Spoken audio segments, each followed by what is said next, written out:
Hey, thanks for joining me for today's video. I wanted to do a fun one, and that's sort of a stroll down memory lane to pick out at least 10. There are many more, but 10 fragrances that have sort of stood the test of time on my channel. So as a bit of background, I started this channel in December of 2020 at the height of the pandemic when many of us were indoors and looking for hobbies and other things to keep us entertained. You might have noticed that there were a bunch of fragrance channels that popped up during COVID. In fact, there were a lot of different types of channels that popped up during COVID as people were home and looked for hobbies to entertain them and creative outlets to connect with other people. I was certainly one of them.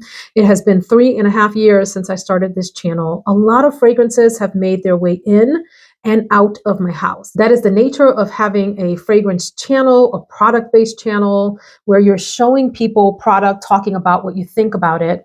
Naturally, you're going to want to try as much as you can for your audience's benefit so that you can bring variety, share thoughts on old fragrances, new releases. There's a lot of new fragrance releases. We're constantly trying new fragrances. Things are coming in and out. It's just the nature of things. There's no shame in that if you have a channel and you're constantly trying new products.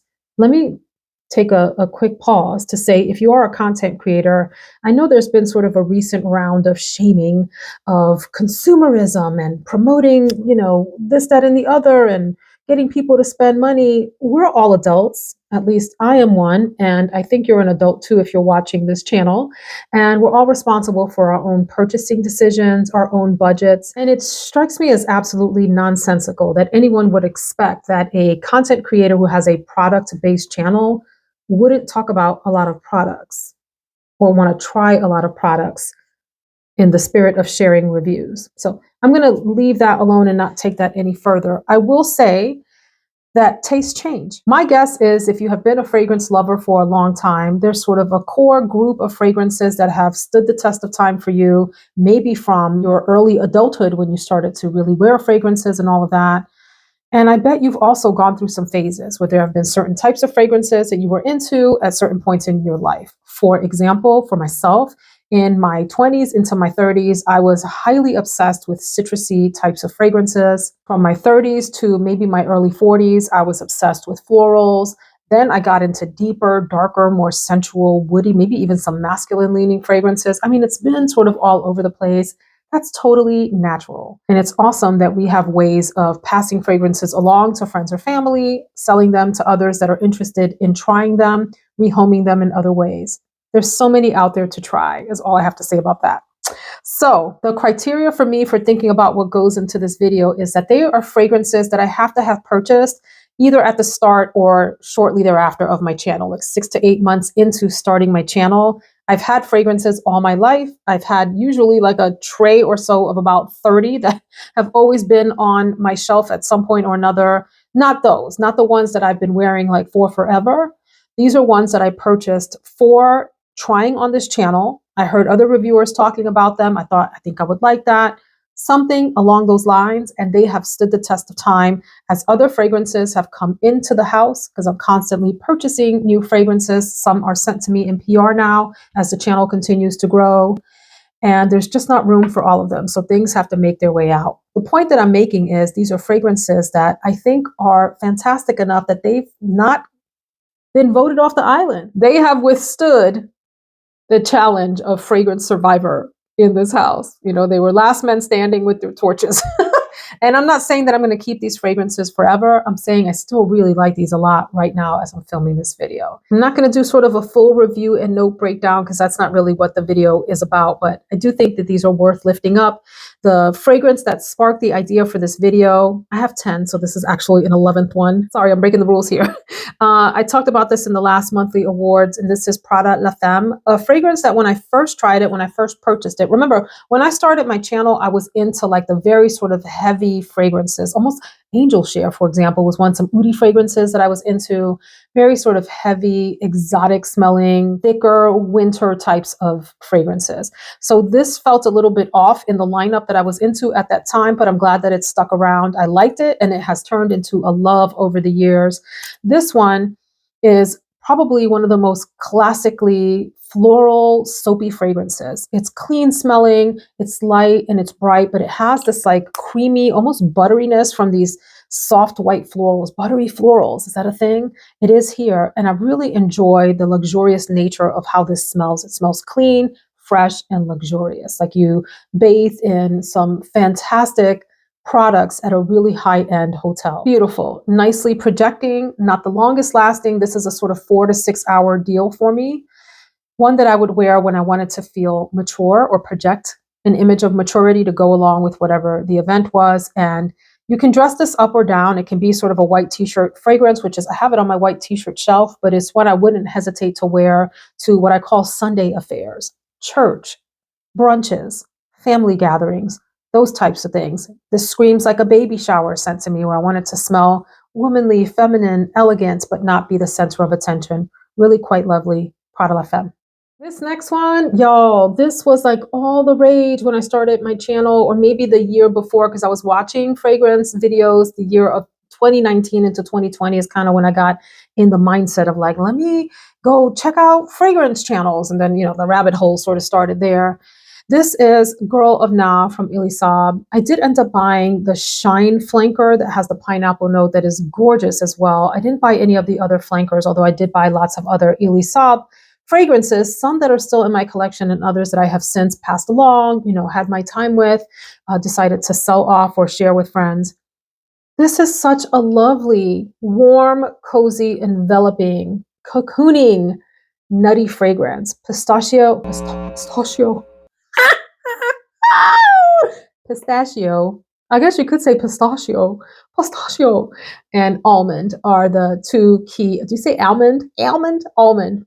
Pistachio and almond are the two key nutty notes. Vanilla and tonka bean in the base. There's just this warmth, and enveloping warmth in the base. Orange blossom in the middle. So it's nutty, it's a little floral, and it's very, very comforting, almost leaning gourmand. Like maybe this is one of the top floral gourmands. If is that the, let me see what it's classified as an amber floral. I'd call it a floral gourmand or a gourmand floral or whatever.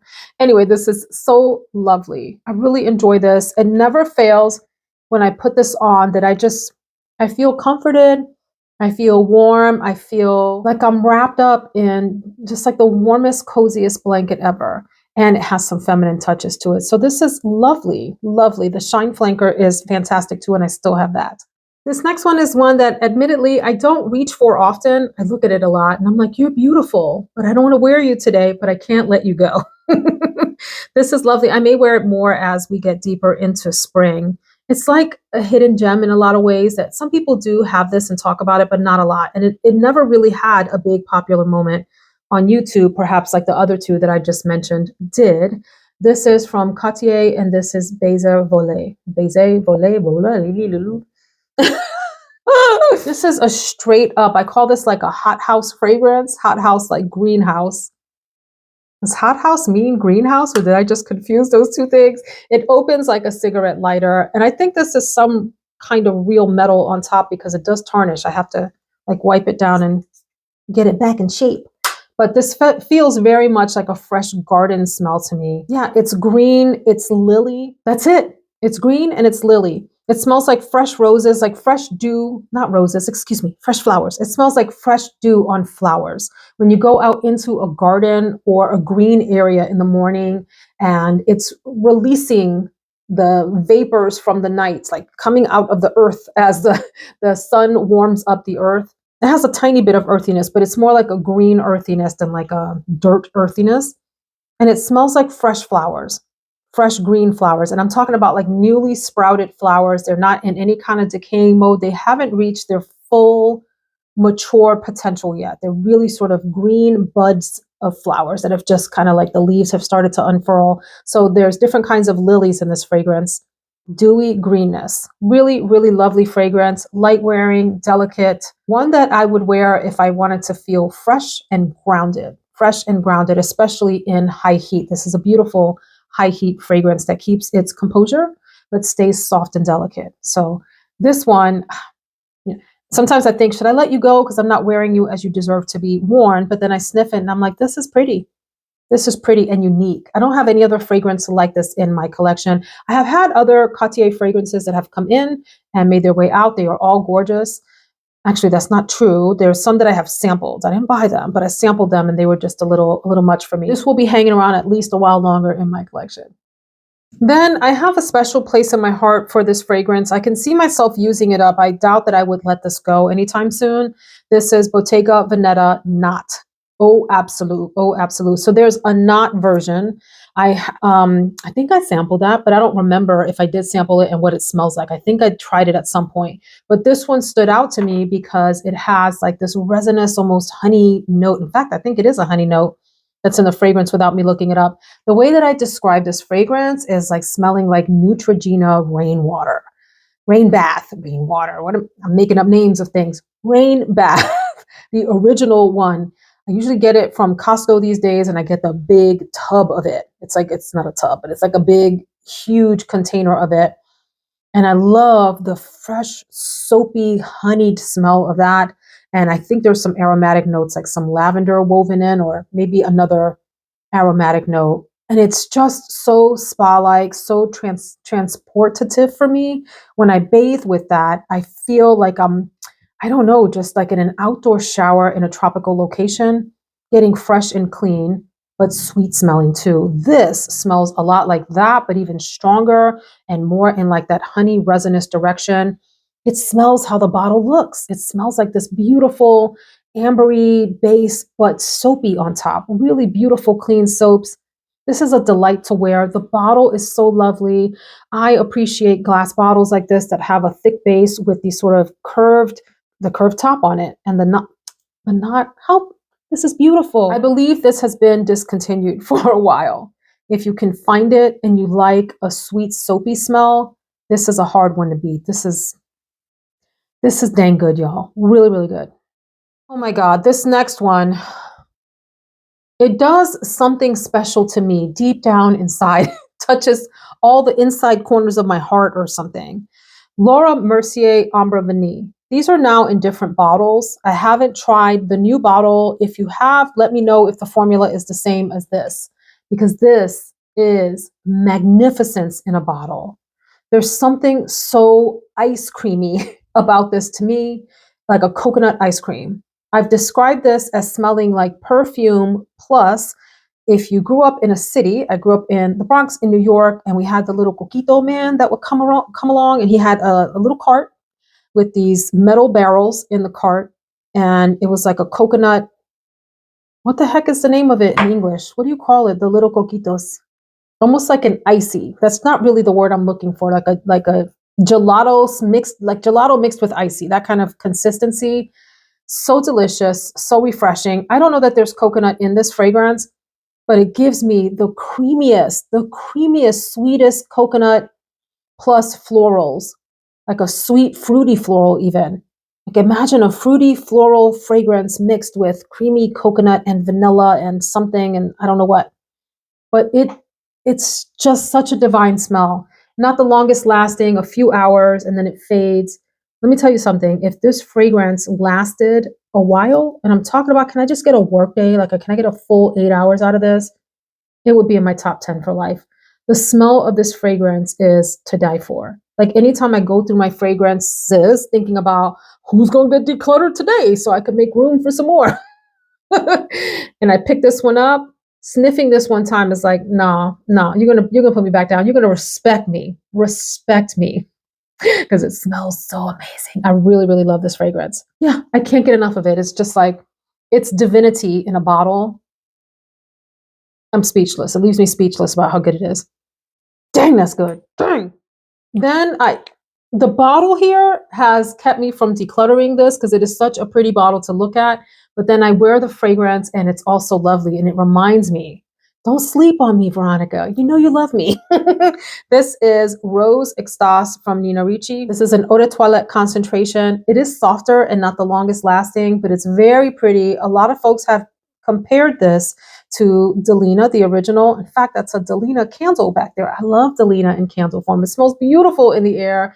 And it has me wondering, do I really not like Delina the way that I claim? I always talk about Delina smelling a little bit sharp and tart because of the opening lychee note. It's not the lychee, I'm sorry. It's the rhubarb note, the rhubarb in Delina that gives me that. And then I smell this candle and I'm like, But really, Veronica, maybe you need to revisit it. Anyway, in the meantime, I have fragrances like this and several others that give me the vibes that I would think Selena would give me. This is mostly this very soft, just like the girliest, prettiest rose, like a sweet rose with a little bit of fruitiness. I want to say there's raspberry or one of those kinds of berry type of notes in this fragrance. I don't remember, I don't have the notes in front of me, but that, and I believe there's a vanilla base or something sort of creamy to give it just a foundation for that beautiful, soft, sweet rose to sit on. This is so lovely. This is so lovely. Maybe this is even fruity floral. Oh, so good. And so this is another one. Sometimes I'm like, you've been around for a long time. Have we had our time together? Is it time for you to be replaced? And then I sniff it or spray it on. And I'm like, girlfriend's going to stay in the collection with this beautiful blush pink. Yes. This one, this did have a big moment on YouTube. It seemed like all of the smaller channels had this fragrance and they loved it. This is good old Amo from Ferragamo. Probably one of the coolest bottles out on the market. This fragrance is this happy, light, almost fizzy, effervescent smelling. Like, is there champagne? I think it's called Campari, the note that's in here that smells a little bit boozy at the top. I would even call this like, you know what? Okay, this smells how Easter bunnies look. Like the little, what do you call those marshmallowy bunnies, the fluffy ones that you eat? The way that they look and the texture of those, not the taste. I don't like the taste of those. I think they're kind of creepy. They taste creepy to me, but the way that they look and the squishy nature of them, but the fact that they have like this sugary, almost like cake-like outside to them is what this fragrance smells like to me. It's fruity, it's light, it's fluffy. It's almost like very pale, peachy, melony type of scent. Very pale, but sweet and girly and uplifting. This is a happy fragrance. This is a fragrance I put on when I want to feel uplifted, girly, fresh, fun, flirty, but I don't want to be doing the most. I want it to be subtle and kind of work with my skin rather than fight against me and want to be the star of the show. This is like a ride or die that will be there for you without being in front of you. You know what I mean? So good and pretty affordable. By the way, I think that all of the fragrances that I'm talking about here are on the affordable side at this point. They may be difficult to find, some of them, because I think a few are discontinued, as I mentioned. So do the good old Google search and see where they show up for you, okay? And look on discount sites too. You'll see some of these on discount sites. One of my favorite ballerina type of fragrances, this is La Nuit Tresor Nude. I said that like I was trying to sound all French. La Nuit Tresor Nude, y'all. By the way, it is totally okay to pronounce foreign words that are foreign to yourself in your own accent. So for my fellow reviewers out there that get shamed by people in the audience for how they pronounce things, I'll just give it your best shot and try. We are very forgiving of non-English speakers who attempt to say English words and sometimes get the emphasis wrong or the tonation wrong or the type of, long vowel versus short vowel, all of those things. We're very forgiving, but for some reason, we're especially harsh on English speaking reviewers, which I think is crazy. That's my little side eye for all that. But La Nuit Tresor Nude, I consider it a ballerina fragrance. Well, first of all, look at the precious little pink bow. This is rose and coconut and vanilla, if I remember the notes correctly. And it is so delicate and soft. There's like a frothy fluffiness to this. It's light. It's like when a ballerina jumps up on point. Is that what it's called? When they're on the top of their, the top of the toes. They're on the toes. They pop up on their toes. The way that they appear very sort of light and tall and elegant and ready to sort of like fly up into the air. That's the feeling this fragrance gives me. It's so pretty. It's a very pretty fragrance. The coconut or whatever that note is in here, I think it's coconut in the middle, something creamy, just gives it just this softness. The floral is very light and bright. It's not overpowering. And the vanilla base is so soft. The bottle is gorgeous too, this ombre effect. This is a gem of a fragrance. Nobody talks about this anymore. Why not? Let's talk about these some more. I know why, because we're always stuck on the new things, myself included. I mean, look behind me. I am just loving trying new fragrances lately. I have no regrets about trying lots of new fragrances. But I do want to make sure that we're not ignoring all of these beauties that are on the shelves just waiting to be loved again. Love me, choose me, pick me. This is one that you'll see again in my summer upcoming videos. Are we ready for summer videos? I'm filming this in May. The first, let's see, it's May 5th when I'm filming this. It won't post then, it'll post later. But are y'all ready for the summer video? Should I start filming some of those? Because there's a lot of those to film too. Dolce & Gabbana, the only one, Intense, in the black bottle. If you see this, grab a big bottle. I made the mistake of grabbing a small bottle, although was it a mistake? Because it's 3.5 years later and I'm still making my way through this. But wow, so good. Beautiful coconut floral fragrance. I think there's yellow and white florals, if I'm not mistaken, in here. Coconut, also vanilla in the base here or something creamy like that. This is that beautiful resort smell. You have had a long day at the beach. You're, a little bit sunburned maybe. You come back, you take your shower, you put on your long flowing dress. You're going out to dinner at the resort and you want to compete with the beautiful smell coming from the tropical gardens. You might go for something like this. It's like tropical garden plus perfume plus creaminess. Beautiful. I think there's an apple note in the opening if I remember. Yeah, it's bright, it's fun, it's very sexy, very crowd-pleasing scent. This is beautiful, beautiful. Oh, I love it. I love it. And then this next fragrance, people have always talked about it having a popcorn note. I'm looking at the note structure here. Y'all, till this day, I can't say I get, if there's popcorn, maybe I'm reading it as something else. Sometimes I'm like, maybe I do get a popcorn note. And other times I'm like, but do I really? It's pure Exas from Paco Rabanne. Listen, this is hands down one of the sexiest fragrances in my collection. And people sleep on this. A lot of folks have come to think of the Paco Rabanne line as maybe not being as sophisticated, maybe because of some of the gaudy bottles they have put out. This is a little gaudy too with the snake on it, but the fragrance here is just, whoa. One of the most elegant, sexy fragrances I have. The notes listed, the main notes, I said I wasn't going to talk about notes, but this one in particular, because of the popcorn, we need to talk about these notes. Popcorn is the most popular note in here that people pick up. Vanilla, coconut, and then white florals, fruitiness, some musk. I get a heavy dose of a really lovely, very linear vanilla fragrance, a sweet coconut. Maybe the coconut isn't sweet. Maybe something about the fruit and the coconut together give it the sense of a sweet coconut.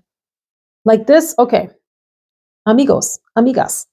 If we wear Ombra Vanille during the day, and this gives you that sort of fruity coconut vanillic smell, this would be a great nighttime accompaniment to this because this takes it deeper, darker, ready for intimate times, ready for a sexy date night. And it's long lasting and it melds so well, mixes so well with the scent, the natural sort of scent of your skin, especially as you warm up. Beautiful fragrance. Slept on. I don't see anyone talking about this fragrance anymore. And that's a dang shame because of all of these. For those of y'all that are into the sexy fragrances, you want to be grown, and cute. This is the one right here. And then I'm going to end with a fragrance that I feel like no one else likes but me. Maybe some viewers like it. I've heard some people when I talk about this in the comments, a few brave souls will raise their hand and go, I like it too. But most people are absolutely repulsed by this. But I think it's magnificent and worth a sniff if you have a daring sense of smell. This is Mugler Aura. And this is the EDP. There is an EDT eau de toilette version that is lighter and greener and fresher and maybe more aromatic smelling. The EDP, the eau de parfum, is bolstered by this beautiful thick vanilla base, which is fantastic. I have described this smelling as a little bit like Pepto-Bismol, the way that Pepto-Bismol tastes. Does that sound gross to you? Because it doesn't to me. I kind of like the way that Pepto-Bismol tastes. Someone else said it smells like, is it amoxicillin that comes, the antibiotic that comes, it's pink and it's like bubblegummy. The smell of that is a little bit of what this smells like. It has a greenness to it. There's something grounding about this, yet uplifting and beautiful. I call this my Maleficent fragrance because the bottle reminds me of the bustier that Angelina Jolie wears in that movie. Ugh, Maleficent is such a cool movie too. One of her best performances, if you ask me. I adore this. It smells so good. And I dare say it's also sexy. This is one that my husband loves on me. It's funny because he'll smell this out of the bottle and go, oh, that's interesting. But when I wear it, he's always into it. He's always like, wow, that's very, very sexy. So this is alluring. I feel like this has some similarity, hear me out here, to Marc Jacobs Decadence, in that there's this sort of like woody powderiness in that fragrance that you also get in here. But this veers completely different in the sense that it has that Pepto-Bismol, almost like a creamy chalkiness to it, something a little mentholated. It almost smells like the powder that's inside of the wrapper of bubble gum. Yeah, I like this a lot. I can't get rid of this. I can't get rid of this. Anytime I do that sort of sweep for like who's getting voted off the island today, this one is like, remember, we're old friends. We ride or die for each other. We hang tough. So I have more. I will put others in the pinned comment down below, but for the sake of not having a 3-hour long video, I just kept it to 10, but I snuck in the 11th from the fragrance awards. Let me know if you have a large collection and you've been collecting for a long time. Name just a few. Tell us 1, 2, or 3 fragrances that have been around for a long time for you that you just can't seem to let go of. They're hanging tough despite whatever may come into your collection. Thanks for watching. I hope you enjoyed this lighthearted, fun video. Take care, friends. See you in the next one.